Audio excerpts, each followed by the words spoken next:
YouTube account banattanii kaatanii YouTube account eegga banattaniin booddee YouTube sanaan maallaqa hojjechuuf dirqama YouTube account keessan sun verify ta'uu qaba jechuudha. YouTube account keessan sun verify yoo hin taane maallaqa hojjechuu hin dandeessanii jechuudha. San qofaayyuu min YouTube keessan irratti viidiyoo daqiiqaa 15 olii upload godhachuu hin dandeessan. Cover page waa'ee viidiyoo keessanii ibsu thumbnail kan jedhamu achirra godhachuu hin dandeessanii jechuudha. Yeroo dhiyoon asitti gara Itoophiyaatti Google account koodii erguun dhaabee jira jechuudha. Akkamittiin malaka biraa fayyadamnee akkamittiin YouTube account keenya verify gochuu akka dandeenyu tokko lamaan isinitti argisiisa na wajjiniin tura. Channelii kiyya kanaaf immoo haaraa yoo taatan subscribe gochuun maatii akka taatan akkasumallee viidiyoo kana like gochuun koomentii keessatti immoo yaada keessan nuuf qoduun akkana jajjabeessitan waan gaaffii isinitti ta'u yoo jiraate koomentii keessatti akkana beeksistan isin gaafadha. Kallattii maan amma gara viidiyootti haa dabaru. Connection isin keessa jirtan purii yoo ta'e viidiyoon yeroo baay'ee qulqullaa'ee isinitti mul'achuu dhiisuu waan danda'uuf rakkoo kana furuudhaaf kallattii maan viidiyoo ilaalaa jirtan irra gaafa al takka cuqaasitan harka mirgaa gara oliitiin mallattoon seetingii ni jira. Mallattoo seetingii sanarraa al takka kliik eegga gootaniin booddee kallattii maan quality ka jedhu ni jira. Quality ka jedhu kanarraa al takka kliik gootu san booddee advanced kan jedhu gara gadiin jira. Sanarraa al takka kliik gootu san booddee 360p ka jedhu kanarra yoo kliik gootan viidiyoo isin ilaaltan quality bareedaan isinitti mul'ata. Waan takka illee osoo miisiin godhin kallattii maan rakkina tokko malee barnoota kana haalaan hordofuu dandeessu. Kanatti dabalatee barnoota YouTube wajjin wal qabatu akkasuma barnoota TikTok akkasuma barnoota hojii online argachuudhaaf kallattii maan YouTube irra seenuudhaan mo'ii miidiyaa jettanii akkasittiin barreessitu. Akkasittiin akkaawuntii koo gaafa isinii fidu kallattii maan akkaawuntii sanarraa al takka kliik gootu. Al takka eegga kliik gootaniin booddee fuula YouTube akkaawuntii kooti akkasitti isinii fidaa jechuudha. Kallattii maan playlist kan jettu kanarraa al takka kliik gootu. Kallattii maan haala qindaa'aa ta'een barnoota TikTok afaan Oromootiin barnoota YouTube afaan Oromootiin barnoota hojii online afaan Oromootiin akkasumallee barnoota kan biroo argachuu dandeessu bifa qindaa'een jechuudha. Amma gaa kallattii maan emailii YouTubeif jecha create goonee san verify gochuu qabna jechuudha. Akkamitti verify goona Google keenya irra seenne emailii YouTubeif jecha create goonee turre sanaan seenuu qabna jechuudha. Ani emailii kan biraadhaan seenee jira. Emailii kana jijjiiruun qabaa jechuudha. Emailii YouTubeif jecha create godhe kan biraadha waan ta'eef mo'ii idhaan kan ka'uudha kanaadha jechuudha. Kanaaf isaanin seenaa isaan eeggan seeneen booddee tii kan ture amma emmitti jijjiiramee jira jechuudha. Emmitti jijjiiramee jira sanarran kliik godha jechuudha. Sanarra kliik gootu jechuudha. San verify gochuuf deemna waan ta'eef sanarra kliik gootu. Eega kliik gootaniin booddee Google account ka jedhu jira. Google account ka jedhu sanarra al takka cuqaastu jechuudha. Sanarra eega al takka kliik gootaniin booddee akkasitti search godhee isinii fida. Akkaataa kanaan search godhee isinii fida jechuudha. Argatanii wantoota sirreessuu qabdan milikitaan argisiisee jira jechuudha. Warningii kennee jira mallattoo waraabbii wantoota sirrachuu qabanidha jechuudha. Kanaaf kana fakkaata jechuudha. Emailiin YouTubeif jecha kliik goone add recovery phone number waan baay'ee qaba jechuudha.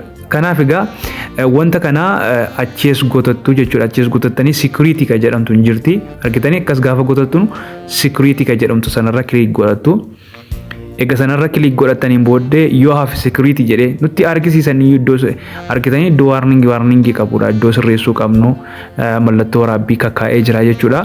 Innaa egaa second step verification ishee jettu kanarraa al takka kliik gootu jechuudha. Second step verification kan jettu kanarra wanti ijoon achi keessa jirti jechuudha. San booddee achirra egaa kliik gootanii akkasitti search godhee isinii fidaa gara gadiitti achool gotattanii gara gadiitti wantoota afurtu jiru jechuudha.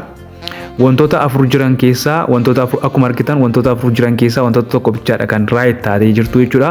At least waan lamaan takka right gochisiisuu qabna. Keessattuu isa sadaffaarra jiruu fi isa tokkoffaarra jiru jechuudha. Authenticator keessumaa isa authenticator jedhu sana right gochisiisuu qabna jechuudha. Right gochisiisuudhaaf application authenticator jedhamu Google authenticator jedhu nu barbaachisaa jechuudha.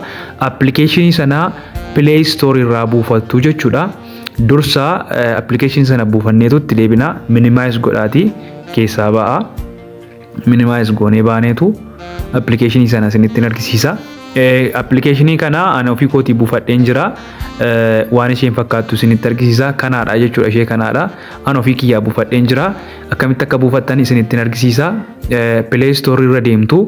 Play Store irra deemtanii Play Store irra eegga tuqxaniin booddee authenticator jettanii barreessitu jechuudha. Authenticator akkam barreessaa jiru sanatti authenticator jettanii barreessitu. Egaa barreessitaniin booddee search gootu. Akkasitti isinii fidaa search gootu jechuudha. Sanarra authenticator ka jettu isinii dhufa. Sanarraa click gootu jechuudha. Al takka waan kana fakkaatu isinii dhufa jechuudha. Loogoon isaa kana. Kanarraa al takka cuqaastu kan koo update enable kan koo update godhinaa jedhaa jira. Kan keessan immoo install godhattu jechuudha. Yoon qabaannee fi an update godhaa jira jechuudha kan kiyya. Amma gaa kallattiimaan gara wannootti deebinaa jechuudha. Gara sasilaatti deebinaa. Wantoota arfan jiran sasilaa iddoo Google account keenya silaatti deebinaa jechuudha. Authenticator ishee jettu sanarraa al takka click gootu jechuudha. Amma application'icha buufattaniittumi san booddee isheerra click gootu. Lafa silaa iddoo silaatti deebitanii achirratti click gootu san booddee setup kan jedhu kanarraa al takka tuqxu jechuudha. Akkasittiin koodii kana isinii fidaa. Baar koodii kana screenshot kaafattu. Screenshot godhattanii bilbila hiriyaa keessan yookiis immoo laptop yoo qabaattan laptoppiitti dabarsattu jechuudha. Laptoppii kiyyatti dabarseen sanarraan booddee scan godhadhaa jechuudha. Yoo barbaaddan kallattiimaan next kan jedhamtu hin jirti gara gadi isheerra tuttanii egaa isheerra tuttaniin booddee minimize gootanii keessaa baatanii applicationii sila buufattan irra gaafa fudhattanii tuqxanii koodiin wayii achirra ni dhufa jechuudha. Koodii achirra dhufu sana achi bakka sana copy gootanii fiddanii asitti paste godhachuu dandeessu. Garuu waan isin rakkisuuf amma karaan isinitti himu kana fayyadama. Screenshot egaa godhattaniin booddee wantatti kana hin dabarsitu jechuudha. Hiriyaa keessanii gara hiriyaa keessaniitti dabarsitu yookiis immoo laptoppiitti dabarsitu. Egaa laptoppiitti dabarsitaniin booddee yookiis bilbila hiriyaa keessaniitti dabarsitaniin booddee koodatti applicationii ishee sila buufattan sanaanii scan godhattu jechuudha. Applicationii ishee sila buufattan sanaa applicationii sila buufattan sanarra gaafa tuqxani wanta akka plus ida'uu wayii gara gadii jirti. Isheerra gaafa tuqxanii jalqabarraa akka footoo kaastaniif kan isinii eeyyamu jira. Sanarraa click gootu. Egaa click gootaniin booddee scan godhattu bilbila hiriyaa keessanirraa laptoppii keessanirraa jechuudha. San booddee koodii wayii dhufaa. Koodii sana kallattiimaan copy godhatu. Al takka gaafa tuqxan ofiisaatiin copy ta'a. San booddee akka copy ta'een booddee waan copy ta'e sana dhaxxanii paste gootu jechuudha. Iddoo sila koodii nu gaafatu sanatti jechuudha. San booddee verify gootu ofiisaatiin verify ta'a jechuudha. Akka argitan kana verify ta'ee nu dabarsee jira jechuudha. Amma gaa eega kana verify goonee second step verification keenya on gochuu qabna jechuudha. Second step verification kan jettu kanarraa al takka click gootu. Egaa click gootanii akkuma argitanii authenticatoriin keenya right nuuf ta'ee jira jechuudha. Amma kun nuufi passkii ka jedhu kanaadha. Passkii ka jedhu kanarraa click godha. Egaa achirratti click gootaniin booddee kallattiimaan daan isiniin jedha jechuudha. Ofiisaatiin paskiin create akka ta'e isiniif himaa jechuudha. San booddee amma gara Google keenyaatti deebinaa jechuudha. Gara Google iddoo silaatti deebinaa, akkaawuntii keenyaatti deebinaa. Amma add recovery phone nuun jedha. Recovery phone inni barbaachisu jechuudha. Phone keenya galchuu hin qabnu. Security iddoo jirtu ishee sadaffaarraa isheerraa warning recommendation kennee jirtu sanarratti eega click goonee booddee emailii keenya asiin add itti goonaa jechuudha. Add ka jedhu kanarra eega click goonee booddee kallattiimaan emailii kanaan dura fayyadamaa turre itti galchinaa jechuudha. Bakka kanatti emailii sana barreessina. Emailii sana asirratti eega barreessineen booddee koodii wayii emailii sana irratti nuuf ergama. Koodii emailii sana irratti nuuf ergamee copy gooneetuti bakka asii koodii sanatti nuuf galchinu nuu ka'a. Bakka sanatti paste goonaa jechuudha. Koodii sana copy goonee paste itti goonaa. San booddee verify nuuf ta'a jechuudha. Emailii keenyaan verify nuuf ta'a. Emailii kan biraadha kan itti galchitan. Emailii kanaan dura fayyadamaa turtan. Kan hiriyaa keessanis ta'uu danda'a itti galchitu. San booddee verify nuuf ta'a jechuudha.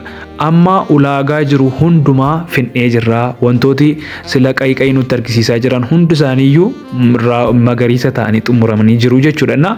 Amma gaa Youtubii keenyarraa seennee viidiyoo daqiiqaa 15 olii hanga barbaanne post godhachuu dandeenya.